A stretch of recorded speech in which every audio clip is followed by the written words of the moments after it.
It's another edition of the Accounting Influencers podcast with me, Rob Brown, interviewing experts all over the world that speak into the accounting and finance world. Thrilled to have with me today from Woodard, Steven Hoffman. Good day, sir. Hey, it's good to be here, Rob. Steven, for people that haven't come across the Woodard empire and all the great things you do, like scaling new heights, tell us a little bit about your world. Yeah, most definitely. Woodard is based in the United States, and for 15 conferences, we've provided scaling new heights. I want to say 15 years, but in reality, it's been 14 years because one year we had two conferences in 1 year. But we just completed our 15th conference. We had just around 2,000 people in attendance. So it's a pretty large conference that we have there, and one of the largest accounting technology floors in the country. We had 130 different technology vendors that were on our floor. So it's pretty incredible, with over 100 breakout sessions of actual training and depth for accounting professionals. On top of that, Woodard offers a membership to firms to help them in the area of practice management and advisory. We actually train and teach in 6 different areas of advisory: operational, management, financial, knowledge, technology, and succession. And this provides the framework for firms to be able to offer these areas of advisory to their clients and really move into that place of really being a coach, being that fractional C-suite provider for clients that are growing. As well as our membership, we do work with some of the largest firms in the US and even global with our CAS consulting services that we provide. So we really go the whole gamut when you talk about CAS, which is client accounting and advisory services, from zero in revenue all the way up to the top 100. Well, that's what we're going to focus on today, Cass. We just keep it simple in the UK. It's the compliance versus advisory debate. So we just wrap it up in advisory, but you've given it a much grander name. When we talk about client accounting and advisory services, give us a definition of that, Steven. It's something you talk a lot about. Let's make sure we're all on the same page here. Yeah, most definitely. So at Woodard, we look at, CAS as client accounting. In some worlds, people refer to it as bookkeeping. Definitely in CPA firms, in the credentialed practices, we call it client accounting. But it's having clients' books and keeping up to date with their books. We definitely train around real-time financial information because that's what you need in order to move up into understanding what is going on and being able to, advise into your client's business. And so it's important to have standardization, modernization of getting an automated tech stack that you're using with your client's books. And then from there, you can actually step up and move into the areas of controllership and then in the areas of advisory. We like to look at advisory sort of like client coaching, actually. I mean, you're really becoming a business coach to your client. You're filling a need where they need that fractional C-suite support and help. They can't necessarily afford that. And so you're actually able to step in and provide that can go beyond just tax, compliance, and and even CFO services into other areas of their business. Let's get a little bit of context about this. We've just come out of a pandemic that affected the whole globe. We know that. Has the role of an accountant and a bookkeeper changed, Steven, in your eyes? I think overall, the industry is really starting to see a change. I think the pandemic forced a lot of people to, again, move into their homes and not into physical locations. I know in the United States, there's been a lot of laggards in the small business world in adopting cloud-based technology. And because of being a laggard to that, they ran into the oh no moment of all of a sudden now I have to be home, but wait, all my computers are on site and my infrastructure is on site. And how am I supposed to function? How do I run my business? How do I even, run a payroll when I have to have the physical computer in front of me in order to do that? Or everything's, by hand, or I'm calling up my accountant. And by the way, my accountant's not in the office anymore. They're also stuck at home. And so I think it has really changed the game of how, businesses are running through technology. And it's really pushed us to, go cloud-based. What's really interesting to me is as we look through, COVID, you had companies like Intuit, you had a lot of payroll companies that offer cloud-based services. They actually grew 30 to 40%. They didn't stall at all. They actually grew because people, ran very quickly onto needing some type of cloud-based software. And with even government regulations, like we had the PPP in America, I'm not sure what you might have had, but the government offered a lot of funding to help cover paychecks. And how do I run that? How do I administrate that? A lot of accountants in America got real stuck in PPP and trying to understand what that is. How do I get that money for my clients? And then how do we report upon that so we can get the forgiveness from the government and keep businesses running? And so that, I think majorly changed the game. And it helped put accountants more, again, they're offering now advisory, something outside of just, am I keeping your books? Am I taking care of your taxes? But now, through PPP, the payment protection, we're now advising you on what to do, how to get that money, and help you through that process. In the UK, we called it furloughing, but it was a similar government support package for businesses. And let's talk about businesses for a moment, because they are making demands of their financial, accounting, bookkeeping advisors right now that are much more complex and rigorous than they used to be. Navigating modern business and the economy and all the things that are going on, accountants are expected to do a lot more than just balance the books these days. So talk to us about what businesses want from their professional advisors these days. You talked about controllership. That was an interesting term. Yeah, and I think that's the reality of what businesses need. A lot of them need more than just a bookkeeper on staff that's making entries and keeping track of money coming in and money going out. They really need a controller to come in. They need spend management policies that are there, understand AR, AP, and to translate what is my cash flow and what does my cash flow look like. I think, at the end of the day, a business owner needs to know, can I make payroll next week? Can I make payroll next month? And if I can't, what do I do? And how am I going to bridge that gap? Because I have employees that I need to take care of. I know in the United States, the majority of businesses are small businesses. So they're not these large corporations, and they're the majority of employers in the US. And so because of sophistication of whether it's government regulations, where business is at today, in that there's not access to easy money like we've had in the past, I think that there's a tightening down and really needing to understand what are my economics and how do I translate that into knowledgeable insights, and how do I put into place software that will bring me to real-time information, as well as how do I report upon that to make better management decisions with my company. And so we're really moving quickly into that area where controllership is extremely important. And for those firms that can define that and define the services that they offer and provide that, they have an opportunity to really grow and move away from, I have this $300 per month obligation. Now I'm at a $2,500 per month opportunity, getting from that hourly billing to now I'm in value price. And through this subscription value price, here's what I offer. And most importantly, it's not just about money. It's not being greedy, but it is about providing the services that businesses really need, so that they can understand, again, what's my position, how do I create more efficiency and effectiveness, and using and really having their accountant to be there to help them through this process.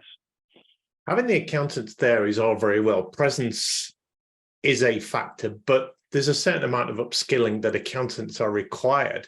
And I'm not talking about technical CPD, CPE type stuff. If you're going to be an advisor and think entrepreneurially, accountants traditionally have looked backwards.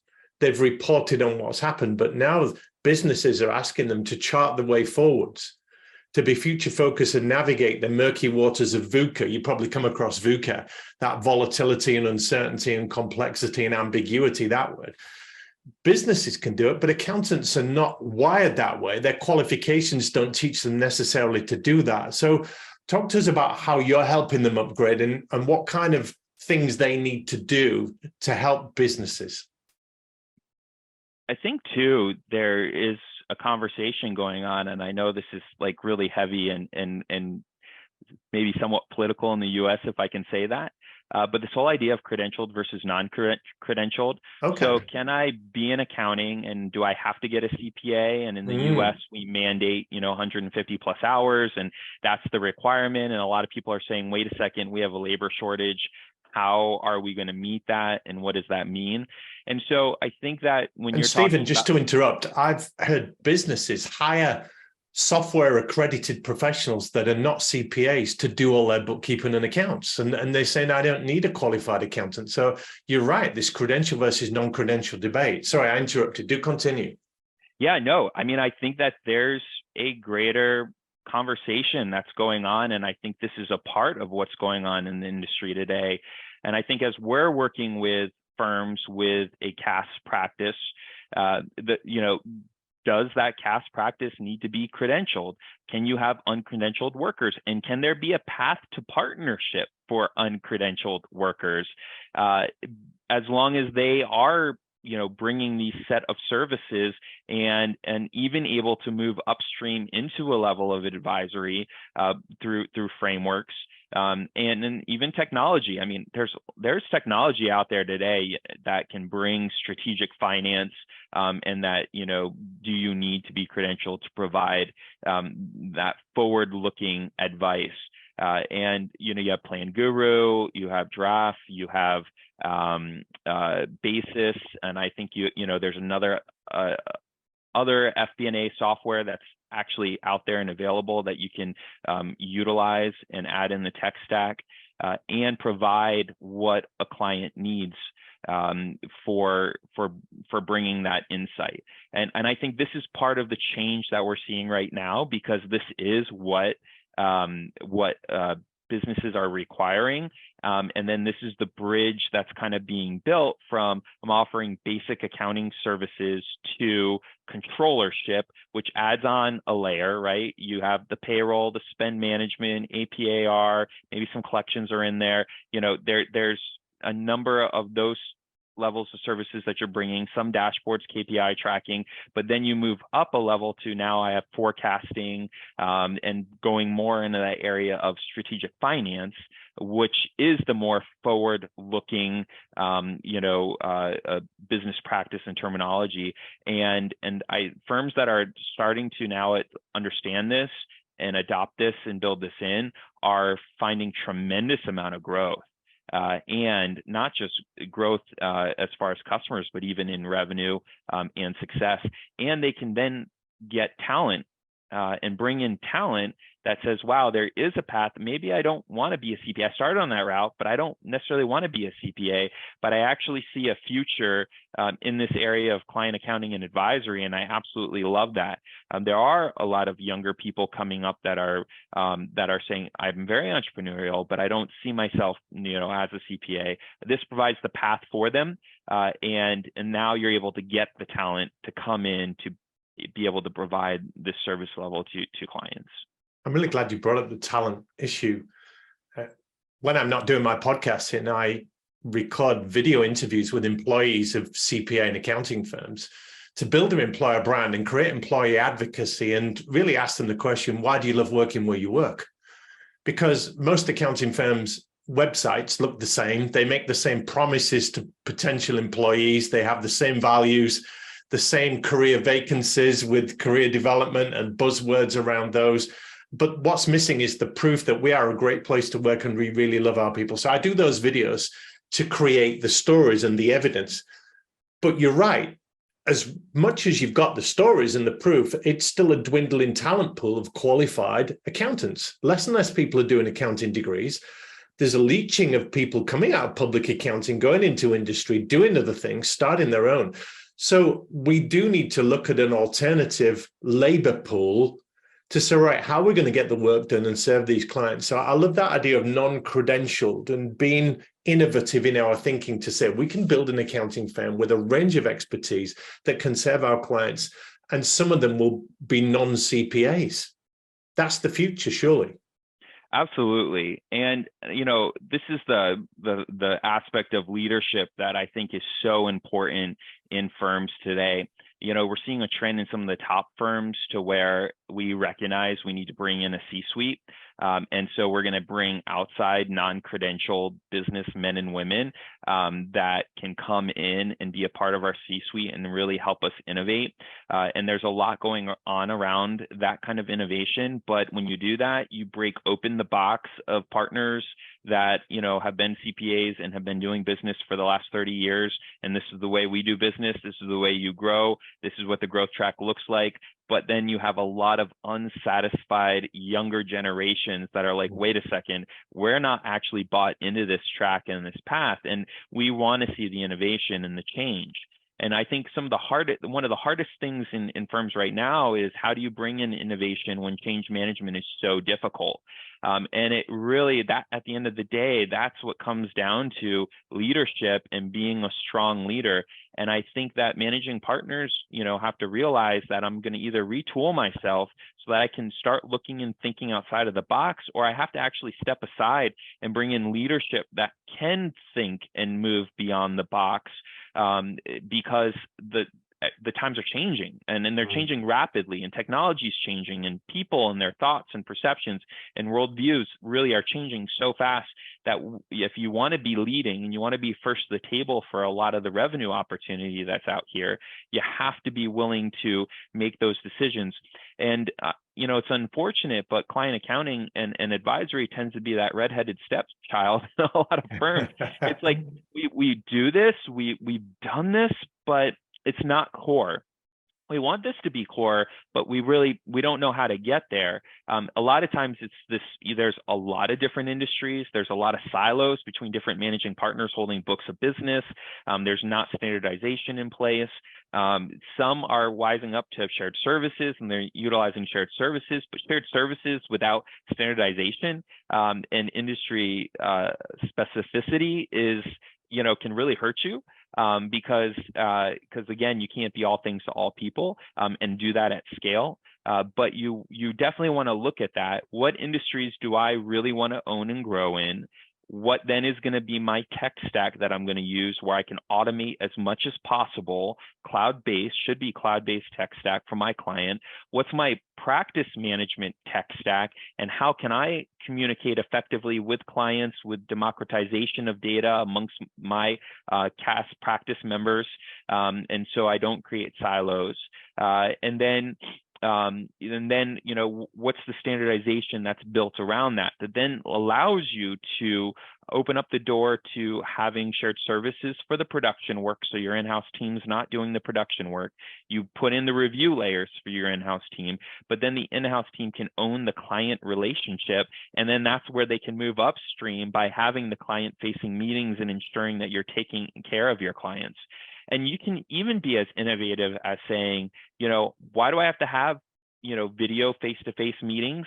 If I'm doing controllership, why can't I even just make pre-recorded videos every month going through, here's everything going on with your business, here's your review, and then move up to, if you want more face-to-face time, those are the advisory layers that we're bringing in. And that will help you, especially with some of the problems, the issues that we're having with labor right now, but it will really set you up for success and scale and providing incredible service to your customers that's needed for today. And so, this is kind of what firms are doing and moving into the future and how to combat with the shortage that we have today. But I know I just threw a lot at you, so there's a lot that's there that I really said.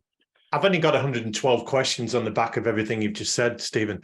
It comes down to this. Innovation sounds great. And a lot of accounting professionals will be listening and saying, well, it's all very well, Steven saying that, but I'm hitting my head against the brick wall with the cohort of partners in my firm. Mark Koziel, head of Lineal Global, spoke at the International Accounting Forum and Awards event in London just a couple of weeks ago, an event that I chaired. It's ran by the International Accounting Bulletin. And he said the partner model, the managing partner role is dead in a firm. The partner model is dead. Partner comp is a thing of the past. And he said, how can you have a managing partner? Because partners cannot be managed. And partner comp and the hierarchy of things and the way it's been, it has to change. He talked about the C-suite mentality that you're alluding to. But if you want to affect change in an accounting firm, there's so many vested interests. There's so many pots of gold that need to be guarded. There's so many exit plans and equity positions that need to be held. How does an accountant in the rank and file and below partner level affect any kind of change when you've got this legacy system? Speak about that for a moment, if you dare. Yeah, that's a great question, and I think that's what's being asked right now. So I think that's the conversation that's going on, and how can we be effective? You talk to a lot of directors of CAS, and I think they have a lot of great ideas. They get the 30,000-foot view of what needs to get done, and they understand that then going all the way down to the ground level, there's a lot of work that's going to take place, and there's not a lot of capacity necessarily for that. And so it really comes to, how can we move the executive level to say, please empower, please resource what we need. And a lot of times, again, the executive level, you don't need that. I mean, that's not necessary. And they do hold back where their firm's going to go. So it's really going to be the when the executive level, understands and continues to, I think, evolve, that it will empower the kind of the mid-manager level to go. For the mid-manager level, I would say, and they're listening to this and wondering, again, what do I do? Don't give up. Continue to resource yourself, continue to learn, continue to educate, continue to grow, continue to get the vision and the idea of where do we need to go and how can I clearly communicate it to managing partners, so that they can see, here's, a solid vision, here's, a solid framework for where we should be or how we could get there, and continue to make that case. And I think, in the years to come, we're already seeing change, and I think more change will come. We also have, a lot of boomers are hitting retirement, and they're also leaving. And so there's this exit that's starting to happen right now. And so these next 10 years are going to be highly pivotal in what's going on from a number of factors of, already managing partners are getting some leadership training and exposure. As you said, influencers are really speaking onto what changes need to happen. And as they start adopting them, as those retire and leave, and the next generation comes up and is able to lead, then there's going to be empowerment to move forward and to make the change. And, for the firms that are struggling, this is why you have outside consulting groups that are able to come in. And look, Woodard's one of a few that are out there, so it's not a shameless plug for us, but don't be afraid to bring in that outside expert view that has experience working with managing partners, because it's what you're dealing with in your firm, many others are dealing with as well. And there is hope. Change does happen, not always as fast as we want, but sometimes a big ship, it moves slowly, but eventually it does turn and you get in the direction you want to go.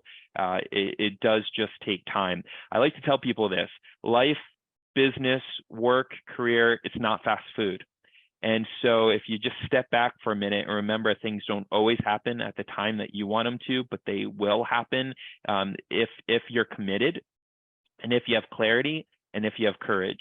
And if you bring those together in what you do, then you will see change. And sometimes it just takes longer than with the time frame that you really want.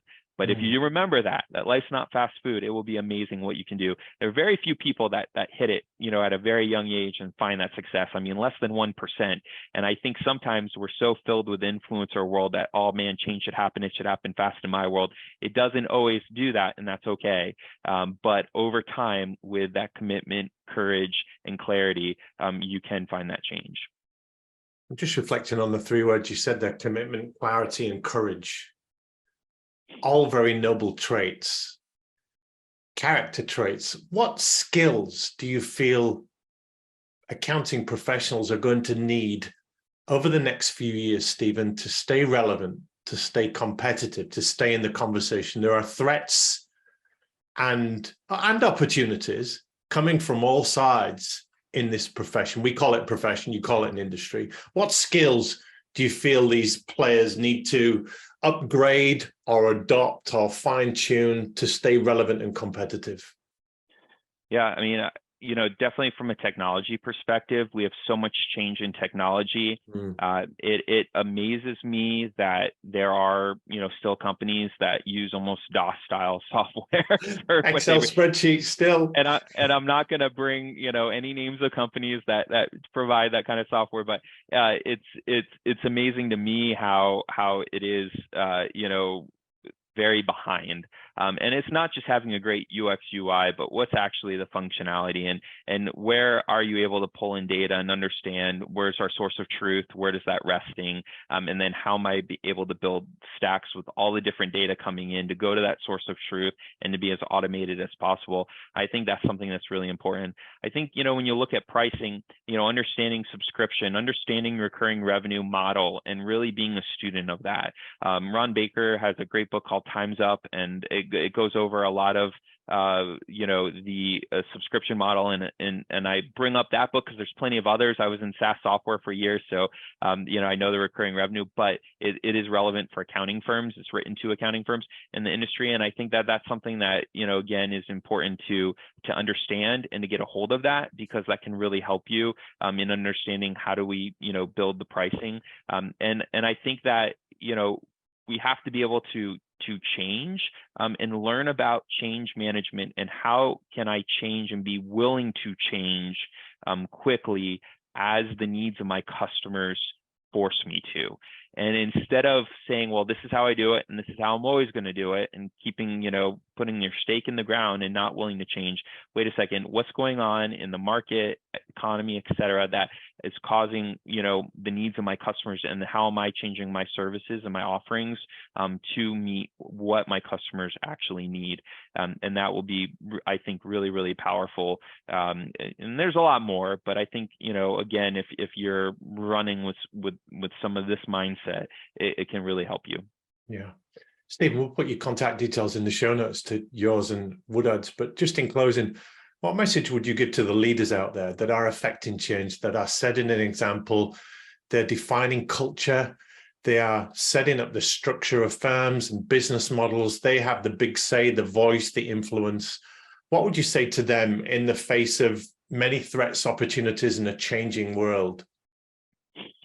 Yeah, I mean, I think that, being that kind of leader and being willing to really have that vision of what's ahead and then make those hard changes. Leadership is tough. It's rough. There are days when you feel that weight on your shoulders, and it's pretty heavy. But as mentors have said to me in the past, hang in there. And that's true. And you think that's so trite to say, hang in there, but literally hang in there, because the hard work and the commitment and the willingness to change is going to put you at first to the table to a lot of revenue, a lot of opportunity, and really set you, your company, and all stakeholders involved up for a tremendous amount of success.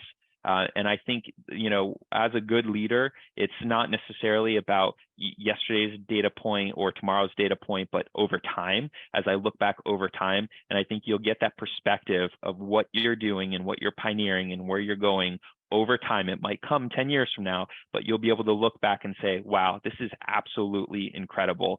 But when it does, when it is tough, when it is difficult, when at times it seems like you hit that wall, hang in there. And really remember that. A great call to arms. Steven Hoffman, it's been a pleasure having you on the show today. Thanks so much for your passion and your insights. Thanks, Rob. Great to be here.